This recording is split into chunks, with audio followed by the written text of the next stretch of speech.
tous et à toutes et bienvenue dans ce 5e épisode de la saison 2 de la Web Aumônerie. Aujourd'hui avec nous avons toujours William Strong, bonjour. Bonjour Marie, bonjour à vous tous. Père Do, bonjour mon père. Bonjour Marie, bonjour chers jeunes. Et Père Clément, bonjour mon père. Bonjour Marie, bonjour à tous. En ce moment, les 4e étudient les 10 commandements. Dans la quête de ce trésor, nous avons décidé de monter une équipe pour aller chercher l'Arche d'Alliance. Arche qui contient les tables de la loi. Père Clément et William Strong, pour trouver l'Arche d'Alliance, sont partis à la recherche de documents cachés dans les archives secrètes du Vatican. Tu vois, c'est un parchemin qui vient des croisades et qui est ici caché au Vatican depuis longtemps. Et il nous rapporte un certain nombre de recherches sur les fouilles en dessous du temple de Jérusalem, les sous-bassements du temple. Il y aurait une crypte, manifestement, qui contiendrait peut-être l'Arche d'Alliance. Elle aurait été cachée là. Mais là, ça serait un vrai trésor. C'est un vrai trésor, voilà.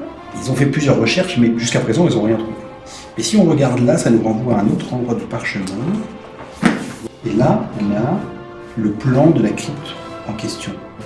Mais là, cela suppose qu'on ait beaucoup plus de temps pour chercher, pour creuser la question. Hein. Du temps, je crois pas qu'on en ait beaucoup parce que nos espions nous ont dit qu'il y a une autre équipe sur l'affaire. Un certain Dr. Jones. Indiana Jones. On les connaît, non? Non, bon. Bah, ils sont déjà partis. Donc il faut qu'on se dépêche si on veut trouver l'arche. En effet, nos espions ont pu capturer quelques images du célèbre Indiana Jones, qui serait sur la même quête que nous. Tout de suite, nous vous montrons les vidéos. Dr. Jones, nous avons beaucoup entendu parler de vous. Ah oui?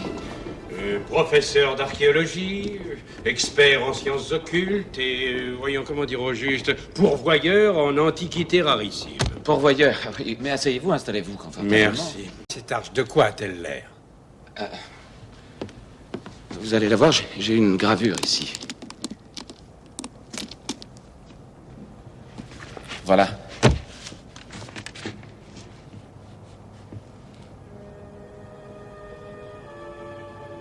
Mon Dieu.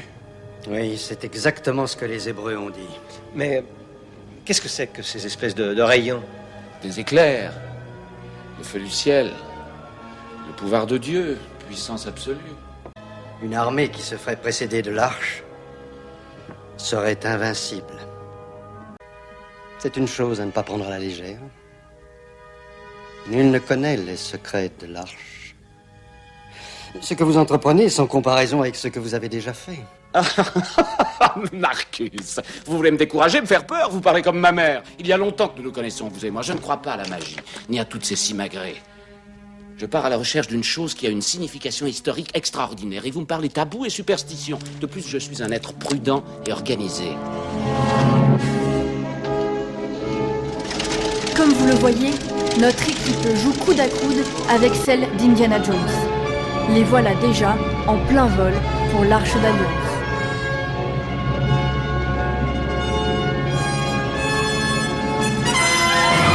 Quel suspense! Notre équipe arrivera-t-elle à récupérer l'Arche d'Alliance avant Indiana Jones? La suite au prochain épisode avec les 4e. Maintenant, avant d'aborder les thèmes de la semaine, prions. Au nom du Père et du Fils et du Saint-Esprit. Amen. Amen.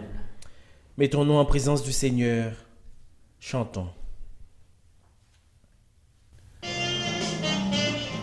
Gloire à toi, je veux chanter pour toi, Esprit le feu, Seigneur. Louange à toi, pour l'univers. Alléluia. Esprit Saint, toi le don du Très-Haut souverain, consolateur, viens guérir, oh Dieu, tout ce qui est blessé. Mon cœur est plein, mon cœur est plein. Gloire à toi, je veux chanter pour toi, Esprit de feu, Seigneur. Louange à toi, pour l'univers. Alléluia.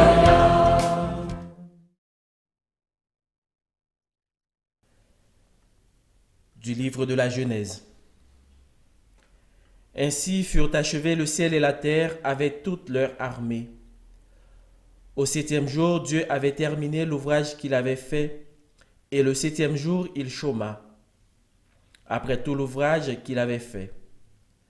Dieu bénit le 7e jour et le sanctifia, car il avait chômé après tout son ouvrage de création. Telle fut l'histoire du ciel et de la terre quand ils furent créés. Merci Seigneur pour cette parole qui nous donne de comprendre combien tu as pris soin de nous, tu as pris soin de la création et que tu nous donnes chaque jour de te rencontrer par ton Saint-Esprit.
Tu nous apprends, Seigneur,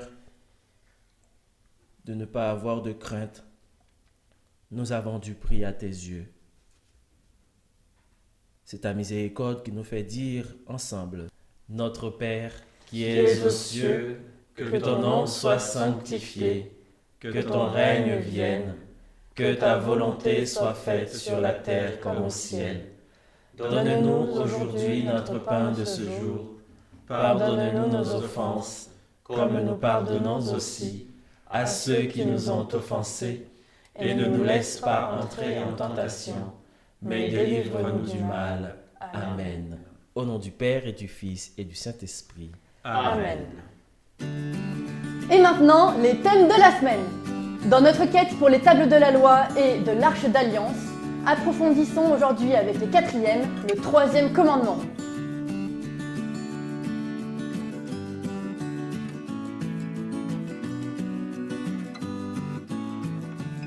Pour moi, le 3e commandement, sanctifier le jour du Seigneur, ça veut dire consacrer sa journée à Jésus. Aller à la messe, communier dignement, avoir une journée recueillie, calme, une journée sans travail. Pour moi, sanctifier le jour du Seigneur, c'est aller à la messe le dimanche, car pendant une semaine, il a créé le monde et le 7e jour, il s'est reposé. Du coup, nous aussi, le dimanche, on doit se reposer. Respecter le jour du Seigneur, c'est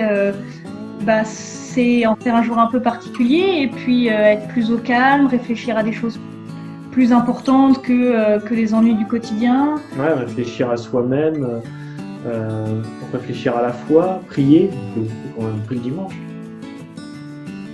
Merci les jeunes. À vous, Père d'Eau. Voilà, chers jeunes, avec les 4e, nous poursuivons notre parcours sur le décalogue. Et cette fois-ci, nous sommes arrivés au 3e commandement. Tu te souviendras du jour du sabbat pour le sanctifier.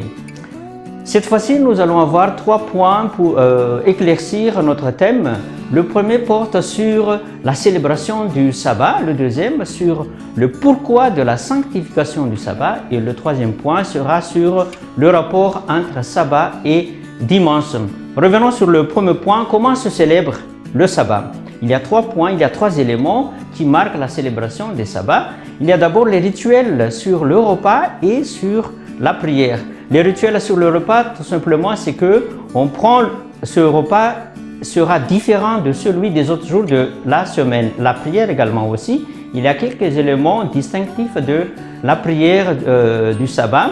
Par exemple, l'allumage du feu, de la bougie, la bénédiction des membres de la famille et également aussi l'étude ou la méditation de la parole de Dieu. Le deuxième élément de la célébration, c'est qu'il y a des activités à respecter, c'est-à-dire qu'il y a le respect des activités interdites. Il y a beaucoup, en général, les activités quotidiennes professionnelles sont toutes interdites, exception seulement certaines activités liées par exemple sur la circoncision. S'il y a un enfant à circoncire, ça peut se faire. S'il faut combattre un animal dangereux pour se défendre, ça peut se faire. Le troisième élément de la célébration du sabbat porte sur l'endroit. D'abord, l'endroit pour célébrer le sabbat est la maison propre même de la famille parce qu'on accueille des gens et on fait le repas. Mais il y a aussi un autre endroit symbolique, c'est le sabbat.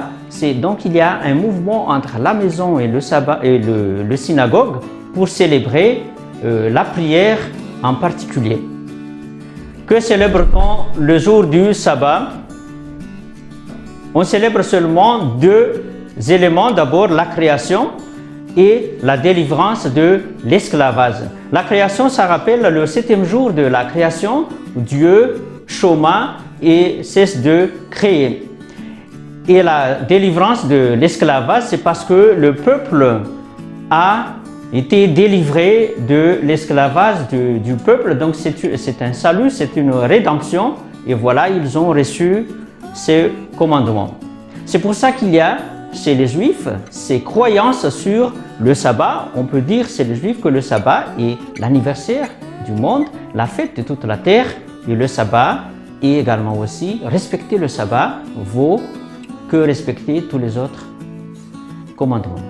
Nous sommes arrivés au troisième point de notre thème. Comment se fait-il que les chrétiens sanctifient le dimanche à la place du sabbat? Pour cela, nous allons avoir 3 réponses. D'abord, sur la phrase explicite de Jésus, c'est-à-dire que c'est Jésus même qui disait que le Fils de l'homme est maître du sabbat. Pas seulement qu'il était maître, mais il est même la réalisation du sabbat. Cela nous rejoint, fait penser directement à un événement fondateur, c'est la résurrection. Le Père Clément nous a parlé de la résurrection dans une autre vidéo. Et c'est un événement fondateur, c'est parce que c'est grâce à cet événement que la création et la délivrance de l'esclavage se réalisent parfaitement. Au fait, ce que les chrétiens célèbrent au jour de dimanche, le premier jour de la semaine, réalise et parachève ce qui était pendant longtemps célébré, signifié le jour du sabbat. Pour le deuxième thème de la semaine, en accompagnant les troisièmes sur le chemin de la confirmation, nous étudions les sacrements.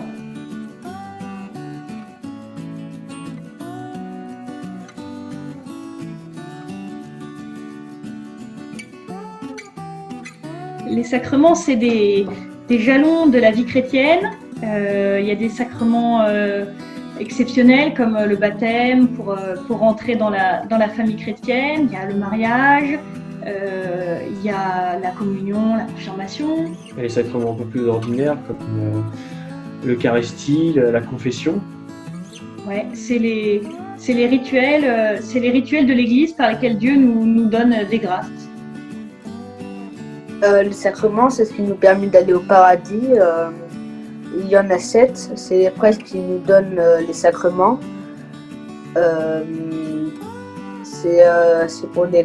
c'est ce qui nous accompagne de la naissance jusqu'à la mort.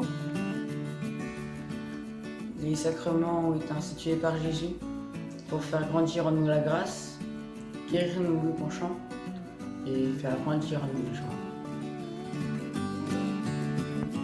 Merci les jeunes. À vous, Père Clément.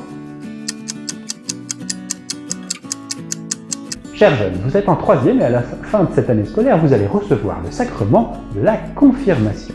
La confirmation est l'un des 7 sacrements. Aujourd'hui, on va étudier ce que sont les sacrements. La prochaine fois, on verra plus spécifiquement ce qu'est le sacrement de la confirmation. Sacrement donc, qu'est-ce que c'est? Pour le comprendre, il faut comprendre qui est Jésus-Christ dans notre foi et pourquoi est-ce qu'il nous sauve par des gestes et des paroles. Nous sommes une religion de l'incarnation. Tout se passe par l'humanité du Christ. En regardant la personne de Jésus, on peut connaître Dieu. Mais c'est aussi en se laissant rejoindre par le Christ, dans son humanité, qu'on peut être sauvé. À l'exemple de cet aveugle dont Jésus met de la boue sur les yeux à partir du sable et de sa salive pour le guérir. Il y a toujours chez Jésus un geste et une parole qui accompagnent ses actions pour toucher et guérir les malades. Mais la plus grande guérison que Jésus nous apporte, c'est celle du péché. Un péché, ça ne se voit pas, mais ça n'en est pas pour autant désincarné. Et il y a une rencontre entre Jésus et les pécheurs quand ils vont recevoir la miséricorde de Jésus. C'est pour cela, notamment, qu'il y a une différence entre demander pardon au Seigneur tout seul dans sa prière et recevoir le pardon de Jésus dans la confession par laquelle il vient me toucher pour me guérir des conséquences du péché en moi. Les sacrements nous transmettent de manière incarnée la grâce de Jésus. De manière incarnée, c'est surtout sur la croix que Jésus nous a sauvés de manière incarnée, dans sa chair. Il a porté les conséquences de notre péché et il nous a pardonnés. C'est par son sang versé que nous avons été sauvés. Dans l'Eucharistie, c'est par son corps livré que nous avons part au festin du royaume et que nous pouvons avoir accès à la vie éternelle. Toute la spiritualité chrétienne tourne autour de l'incarnation de Dieu dans la personne de Jésus. Tout tourne autour de ce fait extraordinaire, Dieu habite la même humanité que nous. Les sacrements nous transmettent ce trésor de l'œuvre de Jésus vécu dans son humanité où il nous a sauvés. Il y a 7 sacrements. Ces 7 sacrements sont tous composés d'un geste et d'une parole qui ramènent aux gestes et aux paroles de Jésus. 3 sacrements de l'initiation chrétienne, le baptême, la confirmation et l'Eucharistie. Il y a 2 sacrements de guérison, le sacrement de la pénitence pour le pardon des péchés et le sacrement des malades. Puis il y a les sacrements du service, l'ordre et le mariage. Ces 7 sacrements sont un trésor. Ils sont semés en nous. Il nous appartient ensuite de faire fructifier ce trésor qui a été semé en nous. C'est pas parce qu'on a reçu les sacrements que nous sommes automatiquement des saints. Ça dépend de ce que nous en faisons. Et pour en faire quelque chose, il faut que nous collaborions avec quelqu'un, le Saint-Esprit. C'est toujours lui qui vient faire fructifier l'œuvre de Dieu qui a été semée en nous. Comment faire fructifier cette œuvre de Dieu qu'on a reçue dans les sacrements? En priant et en essayant de vivre la charité. Si nous faisons ces 2 choses, l'Esprit Saint va venir en nous pour habiter nos actions et faire grandir en nous cette œuvre de Dieu qui a été semée en nous et qui va nous transformer petit à petit en saints. Chers jeunes, vous allez recevoir bientôt le sacrement de la confirmation. C'est un sacrement important. Nous en parlons la prochaine fois. Merci mon père. Et maintenant, la bonne idée de la semaine. Bonjour à tous, aujourd'hui pour la bonne idée de la semaine, nous allons faire des bougies avec des formes originales. Allez, c'est parti. Alors pour pouvoir faire les bougies, du coup il faudra des vieilles bougies que vous récupérez. Après, il vous faudra des moules, donc là par exemple un vieux moule avec une sorte de forme là, et un pot de confiture avec de la ficelle. Alors, du coup, dès que vous avez vos bougies, vous les coupez en morceaux pour que ça...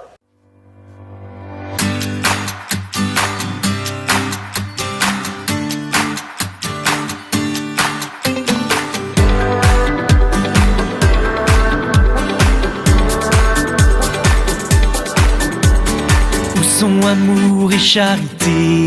Alors après, du coup vous les coupez, vous mettez tous les morceaux, donc là on a quelques morceaux, vous les mettez à l'intérieur de votre casserole qui chauffe. Vous mettez du coup pas trop fort, ça doit cuire un peu doux. Voilà, vous mettez les morceaux à l'intérieur. Hop, du coup je récupère la mèche. Voilà, donc là ça cuit quand même assez vite. Hop. En son nom, Jésus est là, au milieu d'eux, au plus profond.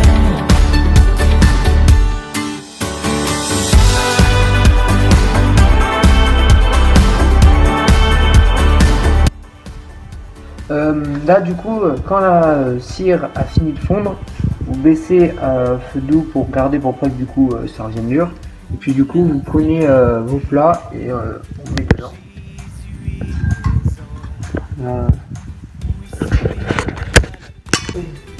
Du coup pour pouvoir faire tenir la mèche, vous attachez la ficelle ou les mèches récupérées à un crayon, vous superposez au-dessus et du coup ça permettra de tenir la mèche. Alors du coup vous prenez une louche en plastique ou métal, vous prenez et vous mettez dans là on met un fond et après on mettra pour finir. Hop, alors un peu. Voilà. Hop, on met le crayon.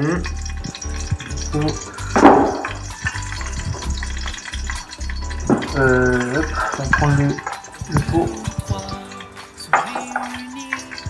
On fait la même chose.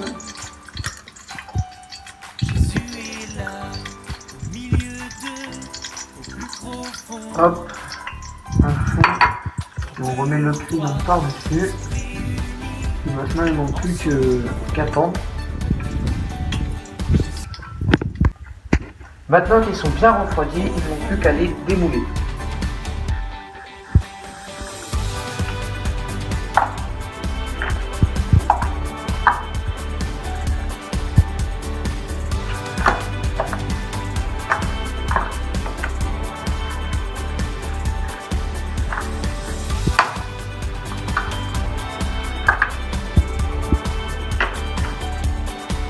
Hop, et voilà nos 4 bougies de l'avant, et vous pourrez former une couronne avec et faire votre propre couronne de l'avant. Au revoir. Et maintenant le résultat. Oui.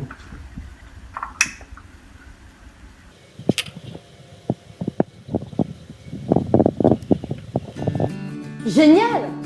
N'oubliez pas que vous aussi, vous pouvez participer à l'émission. Alors, si vous avez une idée, contactez-nous! Et maintenant, avant de finir cette émission, confions-nous à la Vierge.